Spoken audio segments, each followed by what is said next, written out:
Bon, mais ça, on est chez nous, puis je devrais faire du montage, puis je cherchais un extrait vidéo de qu'est-ce que j'avais déjà fait dans le passé, puis je suis tombé sur It's 1 o'clock. It's 1 o'clock. Ouais, ici, il est 1 heure du matin. Et puis, je suis tombé sur une entrevue que Anouk avait donnée à la radio ici, que j'avais fait avec des images, tout ça. Je trouvais ça super intéressant, et je me suis dit que j'allais vous le partager sur YouTube. C'est en tout cas, le fichier date du 4 septembre 2018. Donc, ça fait quand même un bon bout de temps. C'était à nos débuts, quand on expliquait c'était quoi le kombucha pour les personnes locales. En tout cas, bref, c'est nos installations du début. Là, on fermentait dans des chaudières de 20 litres qu'on utilise aujourd'hui. Qui sont vraiment maganées, mais on s'en sert pour le compost. Là. Mais tu sais, on voit un peu l'installation. Là, ça commence, ça part de loin. Puis je pense que c'est le genre de choses que vous pourriez apprécier. Fait que je pense ça. Bon visionnement. Isabelle, tu nous présentes deux personnes qui ont eu déjà, là, c'est une bonne idée, l'idée de déménager de Longueuil à Carleton-sur-Mer, et ils ont fondé Vikombucha. Vikombucha, donc une nouvelle entreprise dont je voulais vous parler dans le cadre de ce défi 100% local qui fait la promotion de la consommation d'aliments régionaux. Alors voilà une façon de boire la Gaspésie. Les fondateurs sont Annick Goulet et Benoît Daou, qui, oui, effectivement, sont partis de la Rive-Sud pour venir en Gaspésie en 2016 et ils ont décidé de mettre en commun trois choses: la chimie du kombucha, leur créativité artistique parce qu'ils travaillaient dans le domaine culturel et les produits de la forêt gaspésienne. Donc, ils sont en recherche constante de nouvelles recettes, de nouveaux produits sauvages qui pourraient être intégrés au kombucha, qui est cette boisson fermentée à base de thé qui est vraiment de plus en plus populaire. Donc, Anouk et Benoît ont passé l'été à faire de la cueillette, à faire des expérimentations pour créer de nouveaux produits là, qui s'ajouteraient aux trois saveurs déjà sur les tablettes. Et ce matin, nous sommes partis, cheveux dans le vent, et nous avons été dans le petit bois derrière la maison pour faire une petite récolte ensemble. Voici le résultat.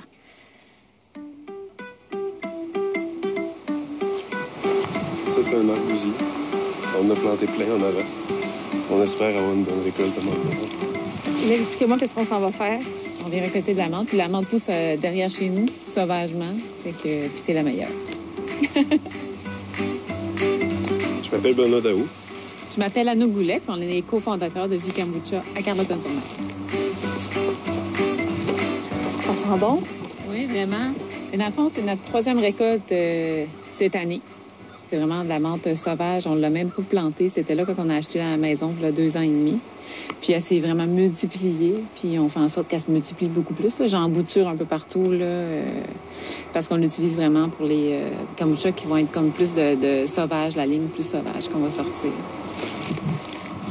C'est sûr qu'on priorise les produits locaux dans la vie kombucha. Aussi, on donne une importance aussi au biologique. Presque tout ce qu'on utilise est biologique. Mais ce qu'on veut aussi, c'est d'en sortir une gamme plus sauvage de cueillettes qui va être aussi comme de saison. Donc, vous avez fait beaucoup de cueillettes cet été. Quel genre de plantes vous avez observé ou vous avez fait des tests avec? On a vraiment fait plein de tests. Je vais vous dire, on a passé du lilas à les fleurs de cerise à grappe. Les fleurs de lilas aussi, on a fait beaucoup d'infusions, tout ça. Il y a aussi le sumac, l'espèce de petites fleurs de vinaigrier. Là. Ça a donné des bons goûts. Ça, c'est sûr qu'on va l'utiliser. Et d'où vient cet intérêt-là pour les produits locaux, sauvages, du terroir gaspésien? Depuis qu'on a déménagé, ça fait 2 ans et demi, on se promène beaucoup dans les bois. T'sais, on aime ça marcher. Puis, c'est ça. C'est comme ça qu'on a découvert comment ça poussait. On s'est informé. On a des amis aussi qui cueillent un peu. Comment est né Vikombucha? Puis d'un déménagement, c'est que moi puis Benoît, dans le fond, on est conjoints. Puis ça fait 15 ans qu'on est ensemble. Puis on est dans le milieu culturel depuis qu'on se connaît, les arts, vidéo, photo, moi, artiste peintre. Puis quand on est arrivé ici, on a eu comme un... Tu sais, quand tu es artiste, on dirait que tu donnes comme ton âme. C'est beaucoup de toi. On avait vraiment besoin de changement puis de nouveaux défis. Puis Benoît, ça fait 6 ans qu'il fait du kombucha à la maison pour notre consommation personnelle. Puis là, on a commencé à faire goûter le kombucha à Benoît, à nos amis ici. Puis tout le monde nous a dit, hey, c'est super bon. Il y en a qui disaient que c'était le meilleur qu'ils avaient jamais goûté. Fait que de fil en aiguille, il y en a qui nous ont dit de partir une entreprise. Puis tu sais, on dirait que la vie nous amenait comme dans ce chemin-là. Puis c'est comme ça que c'est commencé. Dans le fond, c'est une idée qui a germé des gens qu'on connaît. Est-ce que ça a été difficile de commercialiser le kombucha, de vraiment développer des recettes constantes parce que c'est un produit vivant, là, le kombucha? Oui, tu l'as dit, le mot constant, c'est ça le plus dur. La différence entre nous autres, on faisait des recettes de 8 litres. Après ça, de monter à 50, puis là, 140, je pense qu'on fait. C'est vraiment spécial. La levure ne travaille pas de la même façon, les températures ne se font pas de la même façon. Le centre de tout ça est beaucoup plus chaud, puis ça fait qu'il y a beaucoup plus d'activité. Fait que, tu sais, d'avoir un produit constant, c'est ça le plus gros défi.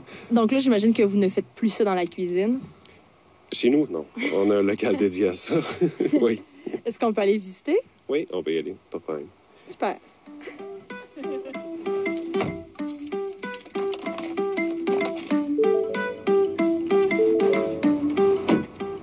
Alors, ici, c'est notre local de production. Ici, on a nos réfrigérateurs.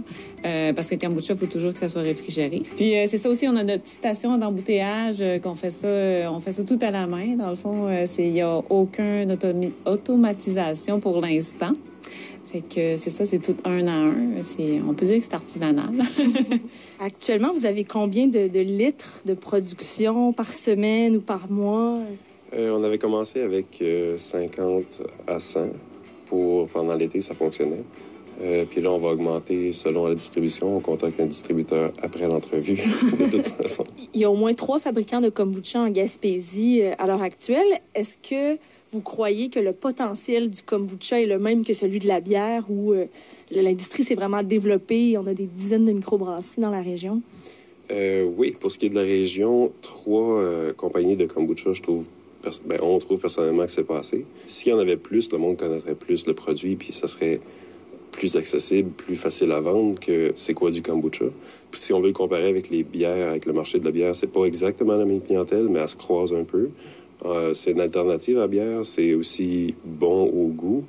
C'est sans alcool, oui, c'est moins festif, sauf que c'est plus santé. Fait que, en tout cas, ça peut se présenter dans le même type de marché, sur la même tablette, un à côté de l'autre, puis c'est à peu près le même prix aussi. Fait que c'est très comparatif.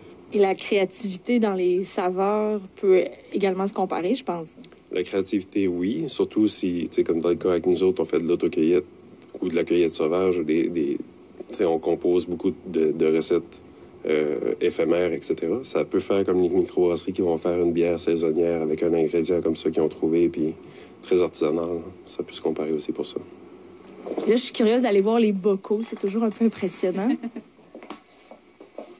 Oh, alors, il y a plusieurs gros bacs. Oui, ça, c'est un gros fermenteur. En gros, c'est des levures des bactéries qui prennent le sucre, qui digèrent, vont le transformer en alcool, mais les bactéries, eux autres, prennent l'alcool pour le transformer en acide, qui fait que ces acides-là, il y a de l'acide gluconique, lactique et acétique, qui fait que le goût vinaigré, si on veut, là. Puis ça, c'est des acides qui sont bons pour la santé, qui fait qu'il n'y a pas d'alcool, qui fait qu'il y a moins de sucre.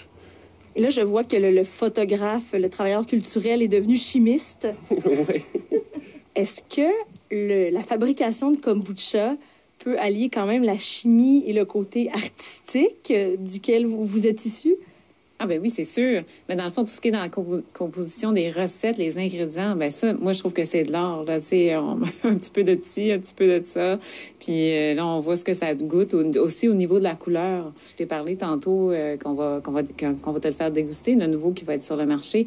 Ben, dans le fond, c'est notre but, c'est d'avoir un kombucha qui était comme d'une belle couleur comme magenta, qui goûte fruité. Ça, c'est le côté artiste peintre, hein, qui veut un beau magenta. Oui, c'est ça, en plein, ça, c'est vrai. Alors, elle est là, la belle bouteille rouge. Et c'est effectivement un très beau magenta. J'ai eu ma couleur, hein? Alors ça, c'est sans théine du tout? Oui, sans théine.